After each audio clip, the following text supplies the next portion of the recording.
just driving for a layup. I was doing what I normally do on an everyday game. I was at the high post, came around to beat my check, tripped over her leg, and came down awkwardly. I, of course, asked if I made the layup, because that was most important. But I came around, and just the way I landed, I guess, came down awkwardly and broke both of the bones. Yeah, yeah. Did you make the layup? I did make the layup.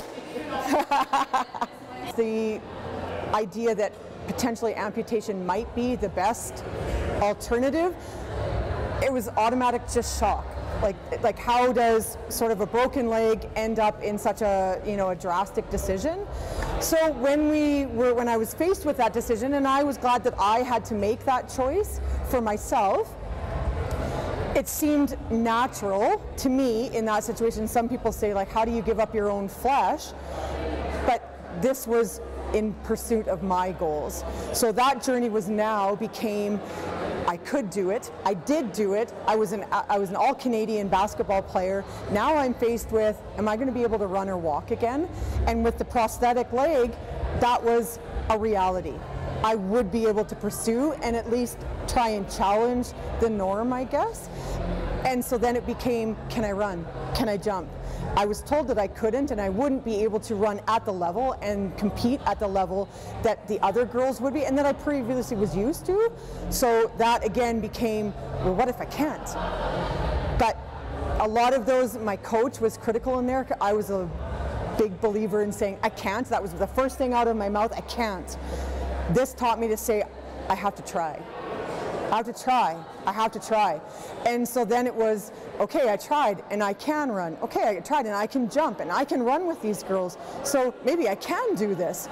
So then that was my journey. It was like, okay, now how do I adjust? Now I'm right hand dominant on my leg, so I'm used to planting with my right leg. So now do I plant with my left? So it was a lot of questions for me.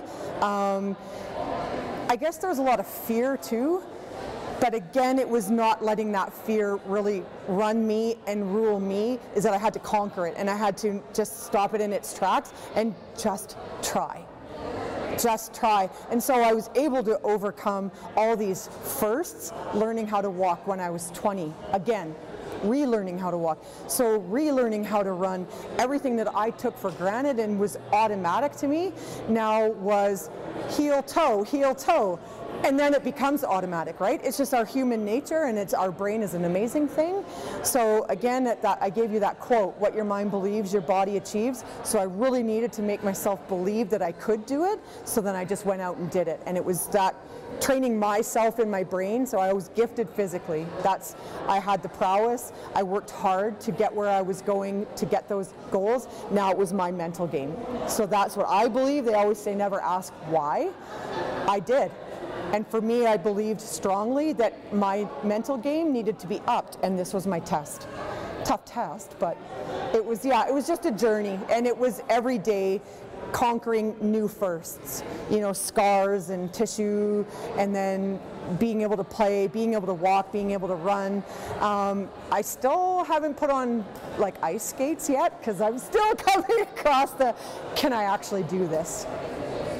It's just an amazing experience to be able to offer support and guidance and let athletes know that you're going to come across obstacles and hurdles. Every pain is different. It's not going to be my pain. Your situation is not going to be my situation, but there are people that are able to overcome, and to be able to motivate them in that way when they're facing injuries. There's injuries all the time in sports, so then that's that sports psychology. That's that mental aspect that I really want to, I think I have a gift with, in that I can tell them my story and I can show them that I have overcome these things, and this is just a little bump in the road.